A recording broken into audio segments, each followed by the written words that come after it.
আমরা কোনো টাউট পাটপা না, আমরা এদেশের সম্ভ্রান্ত পরিবারের একজন। শামা তো বড় লোকদের দুই চোখে দেখতে পারে না, যে কারণে রিফাত ছদ্মবেশে এই বাড়িতে মাস্টার সেজে আছে, নইলে ওর মতো ছেলে। শামা শামা শামা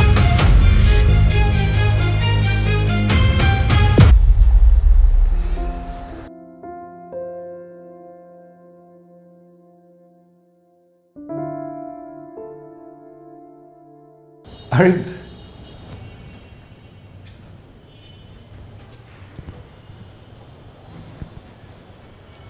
শামা, আপনি কখন এলেন?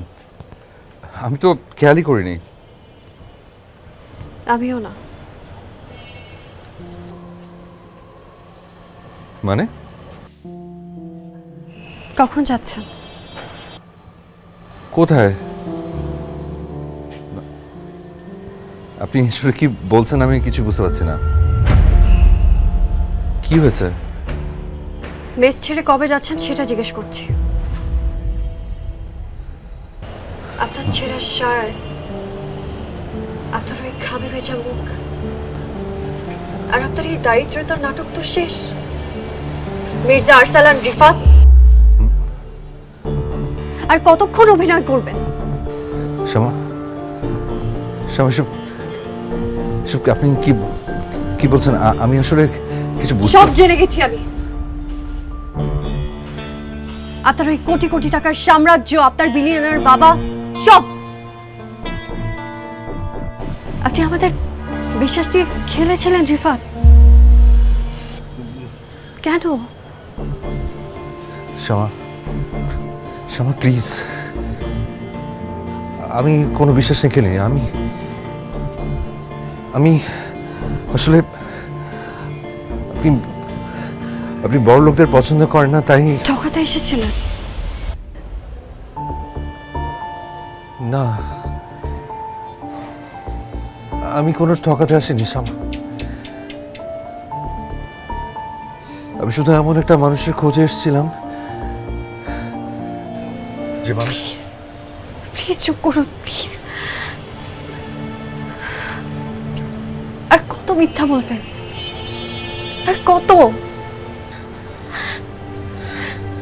সাহস থাকলে সত্যিটা স্বীকার করেন। পারবেন? জানি পারবেন না। আমি বলছি আপনার আসল উদ্দেশ্য কি ছিল? আমাদের এই বাড়িটা,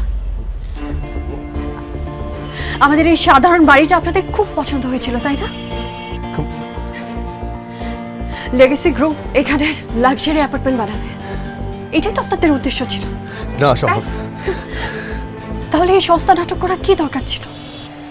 আপনাদের তো অনেক টাকা। Please Shama, please. আমি এসবের কিচ্ছু জানতাম না। এসব জমি, অ্যাপার্টমেন্ট, প্রজেক্ট আমি কিচ্ছু জানি না। That was just a coincidence. Coincidence? বড়লোকের ছেলে আমাদের চিলেকোঠায় এসে ওঠা কোইন্সিডেন্স, আপনার সাথে আমার দেখা হওয়া কোইন্সিডেন্স, আপনার অফিসের জিএম আসা কোইন্সিডেন্স, আপনার বাবার গরিব সাজা কোইন্সিডেন্স, সবই কি কোইন্সিডেন্স? না, এগুলো কোইন্সিডেন্স না। আসলে আপনারা এমনই বিশ্বাসঘাতক, প্রতারক।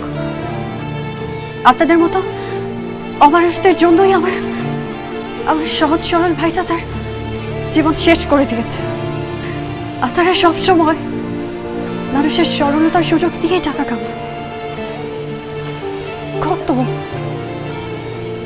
আর কত টাকা লাগে আপনাদের? Shama please, please.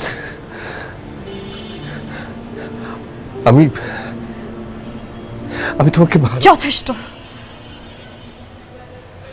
আর একটা শব্দও বলবেন না। আপনার এই দামি ভালোবাসা আপনি আপনার কাছেই রাখুন। এখনই, এই মুহূর্তে আমাদের বাড়ি থেকে বের হয়ে যান, আর কখনো আমাদের সামনে আসবেন না। কোনোদিনও না। যে মানুষটা তার পরিচয় নিয়ে মিথ্যা বলতে পারে, সে আর যাই হোক বিশ্বাসের যোগ্য না। যান রিফাত, আপনার নাটক শেষ। আমি জাস্ট একটা বার চলে যান প্লিজ, এখনই। তাহলে তাহলে আমি আমার ভাইয়ের মতো নিজেই নিজের জীবন শেষ করে দেব। চলে যাচ্ছি, চলে যাচ্ছি, কাল সকালে চলে যাচ্ছি, আসবো না, আপনার সামনে আর কখনো আসবো না। Sorry, sorry for everything.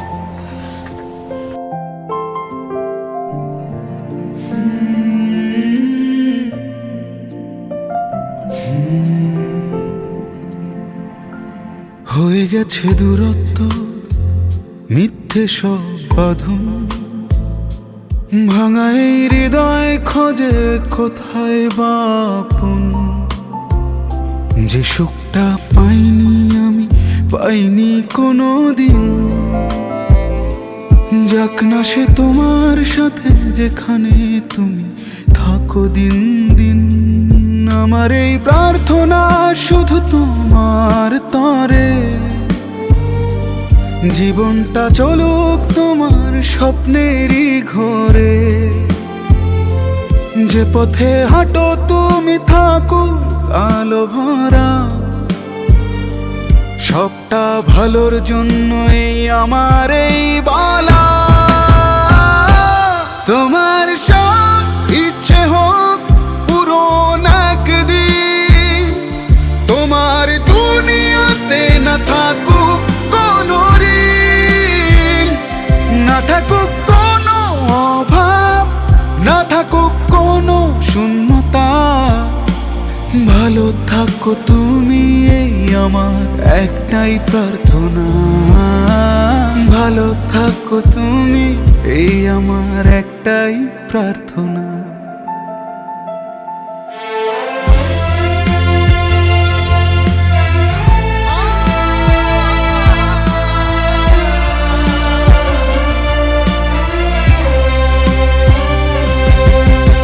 মনে পড়ে তোমার প্রতিটা সেই ভঙ্গি, হাসির আড়ালে লুকানো ছিল মায়ার ঢঙি। চুপিসারে বলেছিলে তুই শুধু আমার, আজ তুমি আছো দূরে তবু কানে বাজে সেই আহ্বান। ঘরের কোণে পড়ে আছে তোমার দেয়া চিঠি, শব্দগুলো ঝাপসা এখন চোখে ভেসে ওঠে ভীষণ জ্বালা ভীতি। তবু আমি খারাপ চাই না, মনটা রাখি ধীর। তোমার সব আকাশ জুড়ে হোক শুধু রঙের মিল, আমার সব আফসোসটা থাকুক আমারই কাছে। তোমার মুঠো ভরে উঠুক হেসে ওঠা সাজে, যে স্বপ্নে জড়িয়েছিলে রাখো সেটাই ধরে। আমি থাকবো দূরেই শুধু আশীর্বাদ হয়ে তোমার ঘরে। তোমার সব ইচ্ছে হোক পূরণ একদিন, তোমার দুনিয়াতে না থাকুক কোনো ঋণ, না থাকুক কোনো অভাব, না থাকুক কোনো শূন্যতা। ভালো থাকো তুমি, এই আমার একটাই প্রার্থনা। ভালো থাকো তুমি, এই আমার একটাই প্রার্থনা।